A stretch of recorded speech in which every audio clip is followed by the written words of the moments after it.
इतना सारा धन, मेरी जिंदगी बदल जाएगी। वो आदमी क्या कर रहा है? उसके पास कुछ है, मुझे इसे छुपाना होगा। राजा और ईमानदार किसान की कहानी। एक सच्चाई जिसने पूरे राज्य को बदल दिया। बहुत समय पहले की बात है। पहाड़ों और हरे भरे खेतों से घिरा एक समृद्ध राज्य था सूर्यनगर। यहाँ का राज्य अपनी सुंदरता, उपजाऊ जमीन और खुशहाल लोगों के लिए दूर दूर तक प्रसिद्ध था। इस राज्य के राजा का नाम था राजा वीर प्रताप। राजा वीर प्रताप एक बहादुर और न्यायप्रिय शासक थे। उन्होंने कई युद्ध जीते थे और अपने राज्य को मजबूत बनाया था। लेकिन समय के साथ एक समस्या धीरे धीरे पूरे राज्य में फैलती गई। राजा के दरबार में बैठे कई मंत्री और अधिकारी भ्रष्ट हो गए थे। वे किसानों से ज़्यादा कर वसूलते थे, गरीबों से रिश्वत लेते थे और राजा तक सच्चाई पहुंचने ही नहीं देते थे। राजा को लगता था कि सब ठीक है, लेकिन सच्चाई कुछ और ही थी। गरीब किसान गोपाल। उसी राज्य का एक छोटे से गांव में एक गरीब किसान रहता था। उसका नाम गोपाल था। गोपाल के पास ज़्यादा ज़मीन नहीं थी, बस 2 बीघा खेत, एक छोटी सी झोपड़ी और उसकी पत्नी सीता थी। लेकिन गोपाल के पास एक ऐसी चीज़ थी जो पूरे राज्य में दुर्लभ थी, ईमानदारी। गोपाल हमेशा सच बोलता था। वह कभी धोखा नहीं देता था।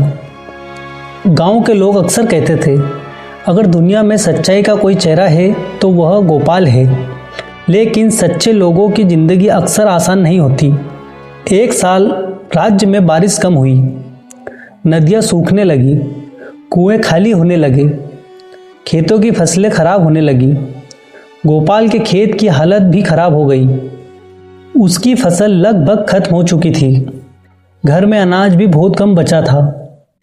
एक शाम उसकी पत्नी सीता ने धीरे से कहा, अगर ऐसे ही चलता रहा तो आगे महीने हमारे पास खाने को कुछ नहीं बचेगा। गोपाल चुप रहा, लेकिन उसके मन में चिंता जरूर थी। एक दिन सुबह गोपाल अपने खेत में हल चला रहा था। अचानक हल उसका किसी कठोर चीज से टकरा गया। ठक! गोपाल रुक गया। उसने मिट्टी हटाई। मिट्टी के अंदर एक पुराना पीतल का घड़ा दबा हुआ था। गोपाल ने उसे बाहर निकाला। घड़ा काफी भारी था। उसने धीरे से ढक्कन खोला और जैसे ही ढक्कन खुला, उसकी आंखें हैरान और फैल गई। घड़े के अंदर सोने के सिक्के भरे हुए थे, बहुत सारे सिक्के, इतने कि कोई भी इंसान अमीर बन जाए। मन की परीक्षा। कुछ देर तक गोपाल वहीं बैठा रहा। उसके मन में कई विचार आने लगे। अगर यह सोना मैं रख लूं तो मेरी सारी परेशानियां खत्म हो जाएगी। मैं बड़ा घर बना सकता हूँ, मेरे बच्चों को कभी भूखा नहीं रहना पड़ेगा। लेकिन अगले ही पल उसके मन में दूसरी आवाज आई, यह जमीन राजा की है, इसमें जो भी खजाना मिलेगा वह राज्य का होगा।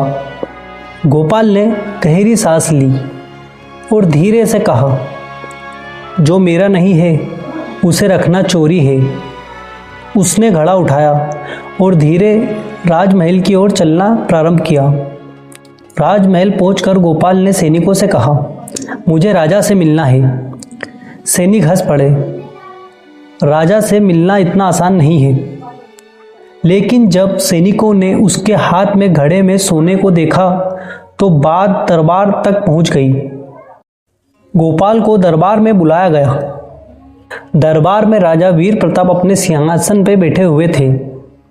मंत्री, सैनिक, दरबारी सब मौजूद थे। गोपाल ने झुककर कहा, महाराज, मुझे यह खजाना मेरे खेत में मिला है। यह राज्य की जमीन है, इसलिए यह आपका है। पूरा दरबार हैरान रह गया। मंत्री आपस में फुसफुसाने लगे। एक मंत्री ने बोला, महाराज, यह खजाना राज्य का है, इसे खजाने में जमा कर देना चाहिए।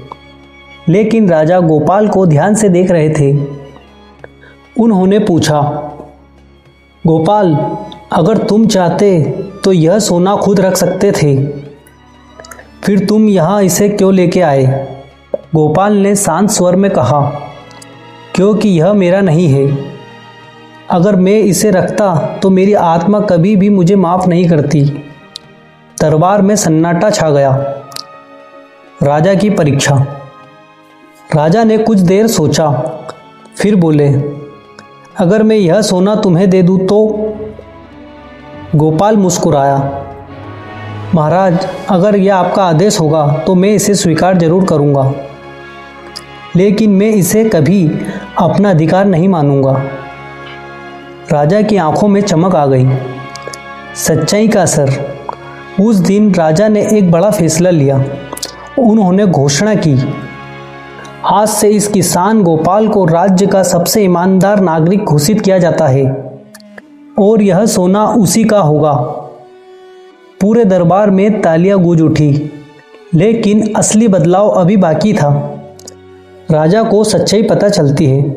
राजा ने गोपाल से पूछा, गोपाल, क्या राज्य में सब लोग खुश हैं?